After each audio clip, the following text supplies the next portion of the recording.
grew up with 2 older brothers in a small town. Started skating at around 3, and then played my first year of hockey when I was 4. Yeah, kind of just fell in love with the game. My dad played, my mom played, my brother played. Growing up, we always had a rink in the backyard, so that was always fun. Like, we would just be out there all day long. My dad and me would go in our basement, and I would strap on the street hockey pads, and he would just shoot like a Nerf ball. And I was like, Dad, I'm like Kim St. Pierre, and you're like one of the American players. And I think that just like sparked my love for hockey. All your buddies are playing with you, and obviously like I live with Maggie now, and I live with Alana. You just like create these friendships through playing hockey, and we all love the game, but I think you love the dressing room even more, and those are people that you're going to know for a lifetime. As soon as Bisons were over, I felt like I definitely was going to need a connection to the game, and coaching was going to give me that. And coaching and really just a great group of young girls and talented young females that are in the sport right now, so it's exciting to be a part of. I always wanted to coach. With the Bisons, they had the junior Bisons spring team, so always helped out there whenever I could. I love being on the ice with the younger gals. And then when I left the Bisons, I played 1 year in Sweden. And so I just you just had that gut feeling where it was like, hey, I'm not done with hockey, or hockey's not done with me yet. I'm gonna stay in Sweden. And I ended up coaching the pro team that I played on. For 2 years, and like that's probably the best decision. That's probably the most internal decision that I ever made. There's a lot of mentorship that's involved in the female side because there's not that many female coaches. For the boys, there's a lot of players they can look up to, and there's NHL players, and there's all this kind of stuff that they can watch and they can see.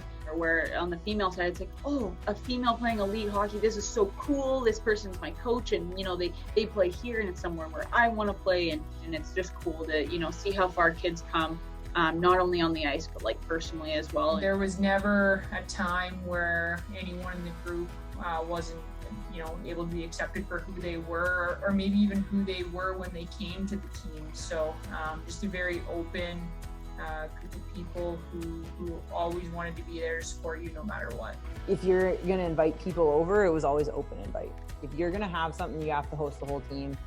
No ifs, ands, or buts. These were your best friends, and you guys did stupid stuff together. You guys suffered incredibly in the gym together. And I think that was something too that just like bonded us all. It's like we were just like such a tight-knit group. Whether it is in life or sport, your teammates, your employees, they want to see you for who you are. And you ultimately, when you are who you are, you're often at your best. I think celebrating Pride Month is important because it in our society today, it's still a big step to come out to your family, to come out to your friends. I still remember when I came out, and just like your heart's beating through your chest to tell someone that you love, and you're like, but there's still that like what if. So it's always good to stop and pause and think on the impact that it does have on people.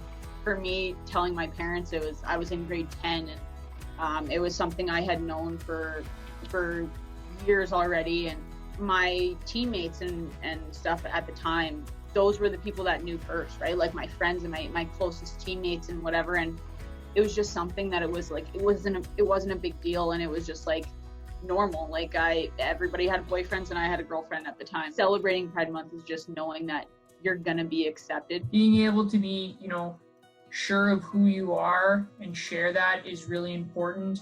Think about, that one person or those people who gave you the confidence to come out and, tell your family, tell your friends.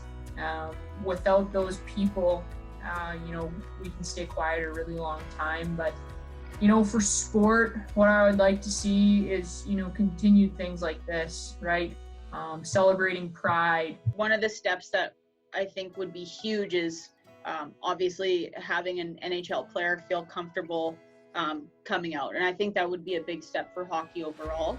There weren't many gay people in my high school, like I can tell you that were out at least. So seeing kids nowadays just be certain and coming out and being who they are when they're younger is just phenomenal. Like, I think it has come a long way. You see like 2 guys holding hands at the Forks, or you see like 2 moms at a park or something like that. Like it's really cool to see that out and about.